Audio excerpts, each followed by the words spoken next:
amazing, beautiful people, and welcome back to another content reaction video. This is gonna be the last one we do for like a month and a half. This is it. This is the last ReZero reaction. Although we have done a lot. We did the ending, both the music video and the original version, the opening. We've done tons of videos. A few of you have asked me to do the what ifs. I'll tell you what.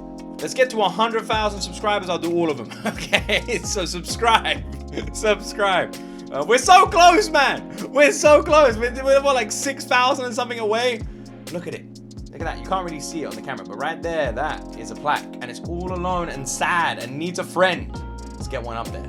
Anyway, let's jump into my first time. Huge shout out, Annie News reaction. This is a weird sentence, but it makes kind of sense. Into the final episode 11 of the first core of ReZero Season 4's cut content. No. Subaru did not in fact get his memories back here. I'm sure that answers the question a lot of you were wondering, but now that you're here, you might as well stick around and see all the other details left out from this episode. To be honest, it was very oddly done, like the way he sort of woke up and went, I'm back. Because it does feel like he got his memories back. But it also doesn't, because it kind of ties into what he said prior to that as well. So it could have gone either way. From Amelia's REM moment to Subaru's emotional climax, there's a lot to talk about that makes this episode one of ReZero's best. In my opinion, is the best. Episode 18 is yet to be topped, but the emotional payoff that came with Subaru's resolve to be who he needs to be was incredible. So, if you want to see how the novel is probably my favorite episode of ReZero so far. Subaru, stick around as we'll cover all that and more. Let's get started. Episode 77, ReZero, Life Starts in Another World, covering chapters 5 and 6 from volume 23 of the light novel. Every time I see that picture, Subaru's man. primary goal was to read everyone else's Book of the Dead, the Subaru of now was well aware. It's actually crazy that that was his goal. Just so he could, like, learn everything about everybody. He wanted them to die just so he could read their fucking books. Which I guess is a kind of good plan. This is also very fucked up. Doing so required much more of a plan. The easiest target was of course the one unable to fight back, but no matter how Meili pushed to go for her, she was nowhere near the top of his target list. The others required catching them by surprise, so while a plan like this was still Plus, far he didn't from have complete, to find the book. right now Keep he that was in mind. focused on another goal. He got kind of lucky figuring out with Meili. why Meili's body was never found. Subaru had fully intended to come clean over what he'd done, but with no There must be some kind of pattern in the library, though. There must be. They can't just be randomly placed. There must be an organization. evidence tying him to the crime, that resolve to confess slowly withered. Now he was more concerned with making sure the body was never found.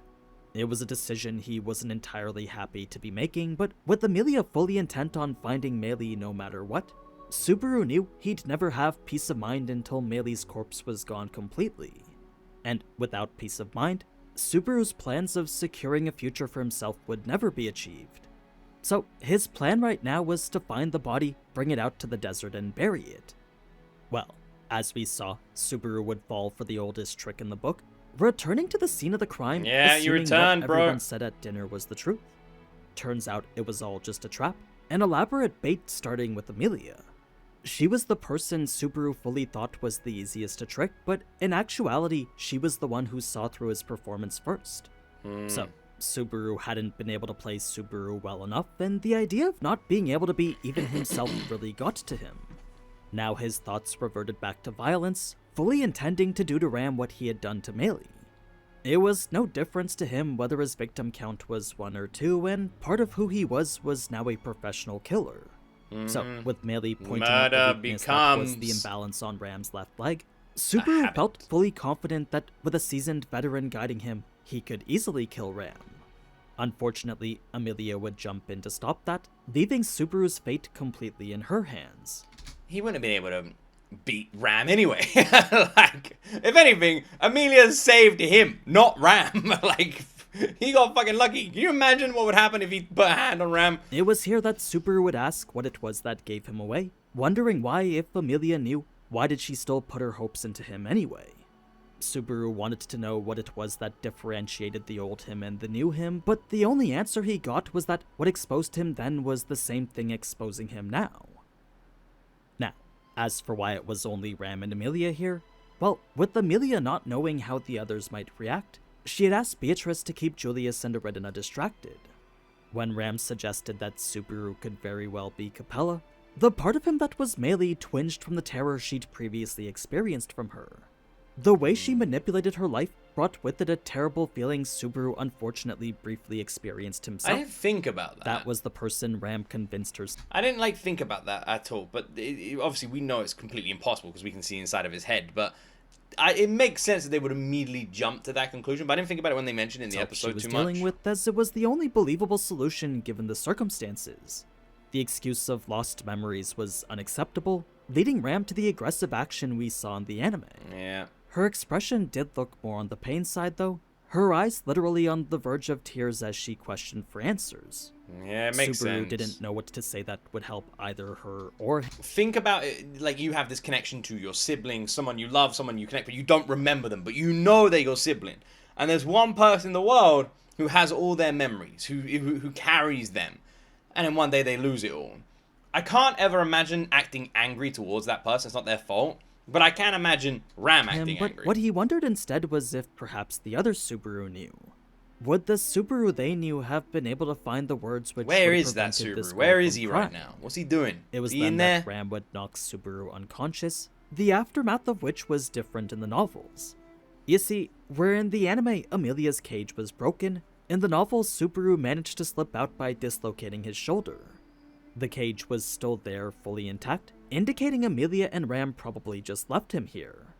So, whoever took over his body dislocated his shoulder in order to fit through the gaps, then for some reason left behind all these ominous messages. Yeah, a bit odd. It was a weird situation to awake to that filled Subaru with so many questions. The final one was why had he not been able to tell his parents the truth? A clear underlying guilt that helps establish the regrets of who Subaru is now. That we'll see more of in just a bit, but for here when Raid showed up unexpectedly, the first thing he'd do was spew a few insults, then pop Subaru's dislocated shoulder back in. It's kind of funny how Raid actually helped Subaru. Because, like, why? It's so random. He's literally out to kill everybody, but he's like, nah, there's your shoulder fix. See you later, bro. As for how Raid was Why? able to walk around like this, it wasn't wrong for Subaru to assume that he couldn't. It's just whatever bound that assumption wasn't there anymore. That by itself was a very vague statement, but from the way Raid said it, I assumed the rules that limited him to the second floor were no longer in place. Yeah, How those I reckon rules that's to do with disappeared, I Shaola. couldn't tell you, but now that Raid was out, he was looking for... Like I said, my prediction, I know everyone has different predictions, but my prediction is that Ram got pissed off and left with Rem. This caused Shaola to hulk out and turn into that fucking weird scorpion monster. And then when that happens, that means Raid is able to leave. Because then the tower rules break down, Shaola becomes this monster, all the rules fracture, and then Raid's able to walk out the door. That's my theory. Someone. Specifically Shala, because before leaving the tower, he wanted to have food, water, alcohol, and a woman with him. Interestingly enough, though, despite Subaru asking even more questions than what we saw in the anime, Raid's complaints back couldn't even be described as annoyance. For Raid to be annoyed, he first had to feel annoyed at something, but with Subaru's existence not even registering in Raid's mind, that feeling was never there to begin with. As for the he was referring to at the end of their interaction, there was no indication whether he was referring to Julius or someone else.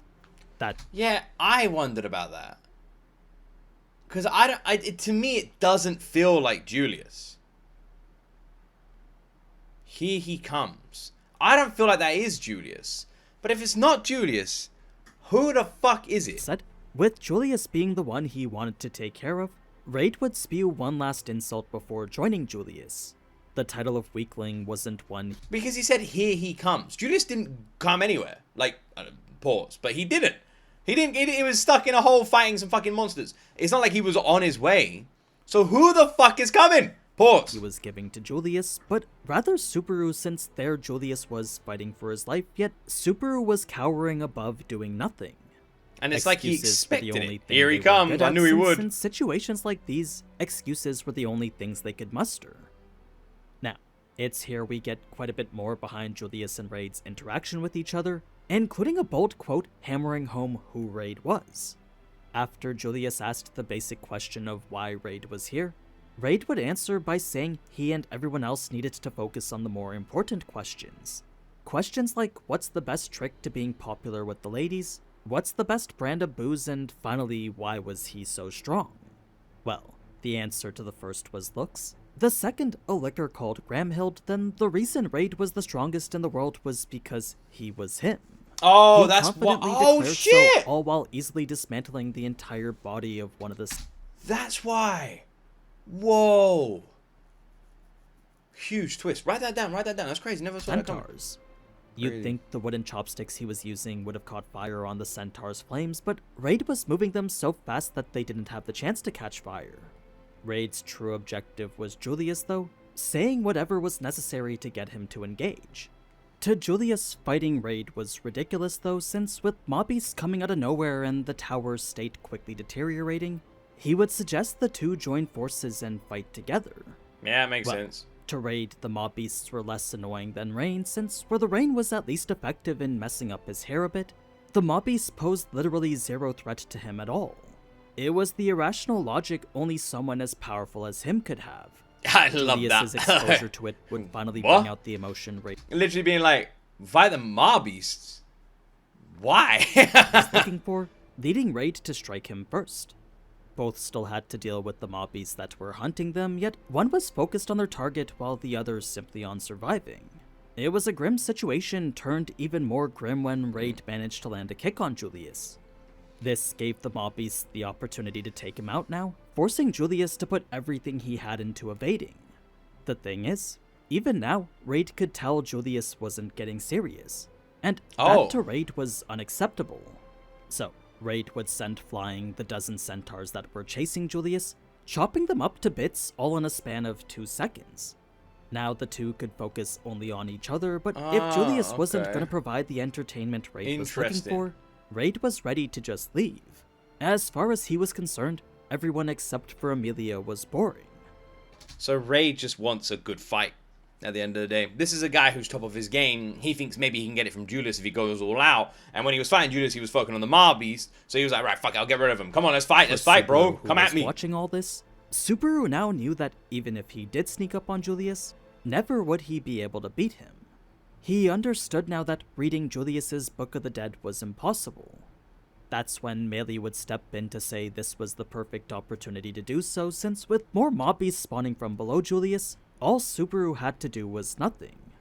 As much as this was the best chance to let Julius die though, as we saw, Subaru couldn't help but try to prevent that.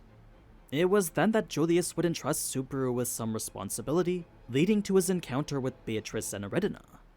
Aridina would be on the defensive the moment she saw him, pointing her finger straight to Subaru's head. It gave Subaru the feeling that she was pointing a gun at him. I wonder who would win between Betty and Aridina, though. Well, I say I wonder. My girl Betty, man, any day of the Beatrice week. would of course step forward to protect him, but with Subaru now fed up at pretty much everything, he would move her aside and declare the tower done for. Aridina would interpret this as Subaru already having achieved his goals, leading her to believe his objective was the witch. That's right, whatever the group found while Subaru was out, apparently it was related to a witch in a shrine of sorts. Subaru's attitude had changed. Wait, what? Apparently it was related to a witch in a shrine of sorts.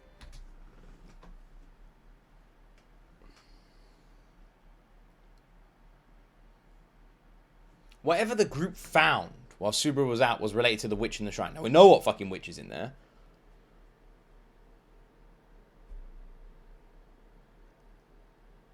Did they find the room where the witch is being kept? Where they just stumbled across it by accident? I assumed it would be like at the end of the tower. Maybe it isn't though. And where the fuck is it then? And is that... Did they release the black smoke? Because that's the witch, right? But that can't be all of her. There's no way they accidentally let her out. But maybe like they let part of her out. Subaru's attitude had changed the moment the witch was free, so it made sense to assume that that was all he had come for. Of course, Subaru had no idea what she was talking about, so again, Subaru would reiterate this world was doomed. Once the witch was free. The fuck? Not only that, he blamed his current circumstances solely on himself. Because he hated himself, the mask he forced himself to wear, and the problems he caused his parents. The reason Subaru was out the night he was transported was because he preferred to be anywhere but home. That's why Subaru believed this to be some sort of divine punishment, since once again, this was the result of him running away from his problems. Super curious that Subaru's been transported to this world where someone loved him, where he's got ties to the past of this world, all this sort of shit. Like, there's so much here. In a normal isekai, you don't have these kind of ties or these sort of things, but like the fact that he was like maybe here before. If there was a god out there that could hear him, then Subaru begged for mercy, saying he'd change. Imagine if ReZero just isn't an isekai and he's never been reincarnated and then was just like trapped in some weird mental prison from all the hurt he caused. Subaru's pleas were enough for Aridina to make her compromise, but for some reason that wasn't enough for Subaru. Subaru didn't know why it was he had reached out towards Aridina, but with Meili calling him pathetic and even staring at him with disappointment, her words and gaze were what made it difficult to voice anything. That's when the group would be attacked, Aridina spamming several Giraldos even after having chased the scorpion away. I guess when it came to Anastasia's survival, Aridina really wasn't gonna take any chances. As for what that mob beast was, apparently it was one that just all of a sudden appeared out of nowhere. That, however, wasn't the biggest problem, since what was the big changes happening both upstairs and down. It's clearly Shaola. That mob beast is Shaola. I would put money on it. It's the same color scheme. It's the orange and black. It had the same, like, scope effect that Shaola has. Like, that zoom-in fucking scope effect. It had the same similar sort of attack. It's clearly her. And she said she transformed into a weird monster. And do you remember her eyes went all weird and fucked up? It's fucking her, man! Even the middle had several problems too, so all over the tower there were issues. Julius was taking care of mob beasts on the 5th floor, a giant scorpion was lurking on the 4th, and whatever happened upstairs was likely the reason for Raid coming down. Subaru was a problem in and of itself, but after having just saved Aridina for what if they're all there to stop the witch getting out, and if the witch is out, there's no reason for them to be there? Seemingly no reason at all, Aridina started to think that perhaps actions like this were just part of his nature. It was Beatrice's words after that would reforge her position as Subaru's pillar of support, a position he couldn't fully accept until now. Her words, combined with the feeling of her holding his hand, provided him a type of comfort he'd rarely felt since coming here. What happened next was a behavior in nature called autotomy, a general survival practice typically used by arthropods and lizards. It was the animal basically removing a piece of itself so it could escape a predator. Crabs sometimes did it with their pincers, and in this situation here, it seemed that the scorpion had done so too. Well, the scorpion's pincer wasn't just a lure to draw the attention of its enemy, it was actually a trap that sensed the approach of its prey then exploded. It was a unique use of autotomy that Subaru never would have predicted.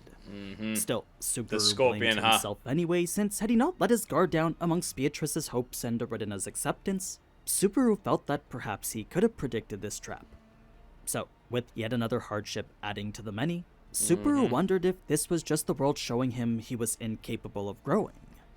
It's probably Subaru's most painful arc yet. It really is. And it's not even him. His memory's not even there. Think about the Subaru, like the actual Subaru. He's gonna come back at some point, wake up from all this, and just be fine. He'll be like, oh, what'd I miss? And this poor son of a bitch has gone through hell. Adversity was, after all, the perfect opportunity to grow with, so why then were these instances of it only there to make him suffer? What about who was behind him? Subaru was actually able to share Beatrice's final that was moments Rem, but with her, not Rem. Not knowing what to say as she melted away from reality. He did, however, notice her face, and the expression she had was that of relief. In the end, all she bore towards Subaru was affection, nothing more. It was Aridina's death that was infinitely more painful though, since after all the terrible things he'd both done and failed to do, for some reason Aridina would use her last breath to apologize. Subaru couldn't understand why, but the shame he felt after hearing those words was immense. In fact, now more than anything, Subaru just wanted to die. He would much rather that, or have everyone in the world point at him and say he deserved to die. Despair was all Subaru could feel now, so as he awaited the punishment he was certain he deserved, what came instead was corruption. It was the feeling of his soul, his very existence being overwritten. As much as this was a desecration of life itself though, Subaru found relief knowing what he did to his old self was what was happening to him now. What if he anyone did to his... deserved to end... He found relief knowing what he did to his old self is what was happening to him now. What does that mean? What does that statement mean? I'm confused. Up like this, then to Subaru, that was undoubtedly him. He wanted to die, disappear, and forget everything. He wanted his body erased and his memories wiped. That was the exact same feeling he felt whenever he was with his parents, all the way to the unworthiness which stemmed from being on the receiving end of unyielding affection. For someone as unworthy of their love as he was, though, still, his parents and this witch loved him regardless. It was a torture Subaru could endure no longer, so as he willingly accepted the fate which came with succumbing to the shadows, Amelia would jump in to save him. Remorse was all Subaru felt after seeing her face, since with everyone else having died after encountering him, it was only natural he assumed Amelia's turn was next. Each had also left a burden Subaru wasn't able to carry, feelings he failed to understand because he assumed only the original Subaru could. Whether it was faith, trust, or even basic acceptance, all added to the weight Subaru now found himself being crushed by. It just didn't... I'm just kind of listening at this point. I don't really have much more commentary to sort of add to this. This is all kind of stuff that I feel like we know. The one thing I'm not 100% sure about is the witch's motives, though, and Subaru's relationship towards those motives. Like, how does the witch feel about all of this? That's the one thing I still can't fully, like, comprehend, fully can't get to grips of. I still do wonder so significantly about all of that. Like, the witch. What does the witch want? What does the bloody witch want? And how is the witch, like, summoned the way they are? And what is the deal with Subaru's reincarnation? And then the witch sort of coming... Because we know the witch comes when Subaru's in these sort of, like, difficult times. Right? We've seen that multiple times before. But, like... Did it come to, like, help him? Is that why she was there? It makes sense that all somehow these people help, would rely so heavily on reset someone the as time for hopeless him? as he was. So, when Amelia recounted how it was Subaru... Was it like, don't worry, first I'll came into reset her everything? life, all Subaru could feel was envy and jealousy towards the Subaru he felt Amelia wanted him to be. Maybe that's the whole point in his return to death to begin with. It's like the witch's gift, so Subaru's never in pain. That's their, like, weird logic of seeing it.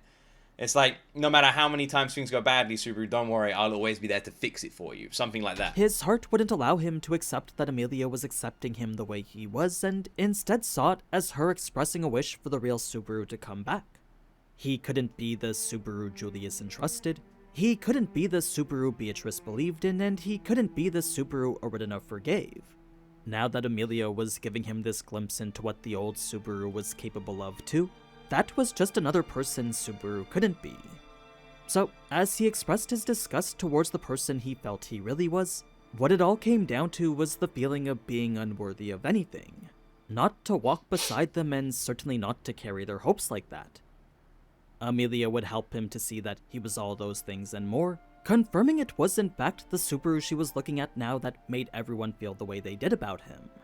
That's why she would ask him his name, since she needed Subaru to hear it from himself that he alone was the one who earned those feelings. She wasn't rejecting the Subaru. Exactly. She's then said to him, like, the first thing he did. Like, that was one of the things she pointed out. Because that's him. This Subaru is like, when you came here, the first thing you did was this. And that's what you would have done. Just so you know. Like, that's that Subaru. Not this, like, new Subaru. That's that Subaru. Forgot his memories, but that's confusing was to say out rather loud, but it makes affirming sense in my he was head. who everyone else said he was. All Subaru wanted was to be rejected by her, but Amelia, along with everyone else, all wished for the exact same thing from him. Regardless of who he was or the state he was in, all their words and all their actions went to show they needed him. Every single one of them were relying on Subaru the way he was now. He was trusted, believed in, forgiven, and now wished for. It still didn't make sense how Subaru was able to carry all those burdens, but the moment Amelia expressed her love for him, that's when Subaru understood he had always been fighting for something. It was never just him that the old Subaru was fighting for, but rather someone else who he cared for deeply. As trivial of a reason as that was, it was a reason that Subaru could at least make sense out of. So, if what everyone needed in this tower was Subaru Natsuki, Subaru was committed to being exactly that. It is so curious how you have incredibly strong people, and all of them relying on him. And in his mind, he's like, you're relying on the old me, I can't be that old me, why are you even relying on me to begin with, the old me sucks, all this kind of stuff. And he's also surprised that, like, these strong people give a damn about him. And it makes sense in his mind, but not to us. We know, and not to them, because they know. They know what Subaru is capable of. They know how important he is. Everyone else placed their hopes in. Subaru resolved himself to be that person as best he could. Any hesitation he had in doing so was immediately dismissed the second Emilia had asked his name for a second time. So, while Subaru understood he was weak, powerless, filled with despair, and worse, out of consideration for the bonds the old Subaru had made before him, the Subaru of now was ready to stake his all on that. All he wanted was for Emilia and the others to be saved. All he wanted was to help them. It's not like his suspicions of old Subaru were cleared at all, but his feelings about himself now came secondary to the safety of everyone else. That was Subaru's plea as he proclaimed himself Subaru Natsuki with unshakable resolve. So good. He still wasn't sure if Subaru Natsuki was worthy of being loved, but what he was sure of was that Emilia and the rest were. So, even if they don't remember any of the words they shared or the bonds they made in this loop, Subaru was ready to take them into the next. He would never forget the memories everyone else had engraved into him here. Things might have to start out from... It's pretty amazing when it's like he doesn't love himself and he feels shitty about himself, but he realizes that all of these people deserve love. They deserve to be saved, and that's his motivation there. It's like they all put their trust in me and they all deserve to be looked after. So if they all trust me, I'll do my best to be someone who can look after again, them. But to Subaru, that was just the beginning. It was the start of the battle to kill this Subaru and reclaim the real one. That's pretty much where the episode ends, bringing us to the end of the Lost arc. So, it was amazing to see Subaru's development start all over from zero again. Some of it was definitely tough to watch, but the payoff here was more than worth it. Yeah, it was really good. It was pretty hyped to see our boy leap into action for the first time in a while. That, however, is all we've got until August, so until then, feel free to check out my Tensura or upcoming Mushoku Tensei videos. Huge shout out, Annie News, man. Your videos absolutely kick ass. I appreciate them so much. They really help sort of like fledge out the entire series. It's what makes like ReZero for me so enjoyable. It's the fact that we do so much looking into the entirety of it, finding out how everything sort of works around it, and the intricacies that might have been left out of the episodes. Because at the end of the day, with any kind of source material that gets transferred into a show, there's always going to be things left out. It's just how it is. Random little sidebar, my wife read the Hail Mary Project, the book, and watched the movie, and was talking about how much was left out, even though it's a really big movie. And that's normal with everything, right? So having this helps, because when things are left out, you will get questions. What about this? What about this? And then when you have these cut content videos, they answer those questions. And in a non-spoilery way, it's brilliant. Where we don't have someone doing these videos and saying like, oh, well, this happened because in 5 episodes time, this is going to happen, or that sort of thing. Like, we're comfortable in watching these because we know it's not going to be spoiled, and it just adds to the viewing experience, which I think is amazing. And especially like, the main thing that I've always found when reading to watching is how someone is feeling. That's the main thing. And I feel like Annie News really reiterates that point. Because I remember when I read Game of Thrones, and then I watched the first season, because I read the first book before watching the first season. And it's actually kind of funny. I went to Game, I bought a game, they said you could have a free book, I got a free book, and then on the back of the book, it literally said, like, on TV. And I was like, oh, damn. So then I went and watched the first season. And I remember there's tons of parts in the first season where you see, like, a character sort of looking at something or looking over there, and it never explains, like, how they're feeling. And knowing how they're feeling changes those scenes. So when I'd see, like, Khaleesi look in a certain direction, in my head, I'm thinking, oh, right now she's feeling this, right? For example, little random thing, in the first season of Game of Thrones, Khaleesi, Daenerys Targaryen, she thinks she's going to marry her brother. And that's never addressed in the story, but that's how she's feeling. She's confused as to why, it's a light spoiler, but she's confused, but it happens in the first episode. She's confused as to why she's being married off, because she always assumed that she would marry her brother. And that's going through her head the entire time, but in the show, it's never addressed. So when I'm watching it thinking, oh, that's how she's feeling, and that's why she's feeling bizarre, and that's why she's looking at her brother that way, because that's what she thought would happen. So it's the same with this. And Annie News gives us that. It's the same where it's like, in this situation, Subaru's feeling this, and they're feeling this. And having that little addition really enhances the whole thing. And it's just made it so hype. for it to continue. One of the greatest arcs of an anime I've ever watched, one of the strongest seasons of an anime I've ever watched, and one of the most hyped I've ever been for an anime to continue. ReZero is on another level. I do hope you guys have enjoyed my reaction. A huge thank you to everybody who's been watching my reactions to ReZero. They've been one of my most successful weekly reactions since like Solo Leveling. So thank you so much to everyone who's been enjoying them. I really do appreciate it. I can't wait for it to continue in August. And of course, I will be there when it does. Like, subscribe. Let's see if we can get to 100K this year. It would be pretty amazing. It would be really amazing. Have an awesome day. And as always, my friends, you will see me in the next video.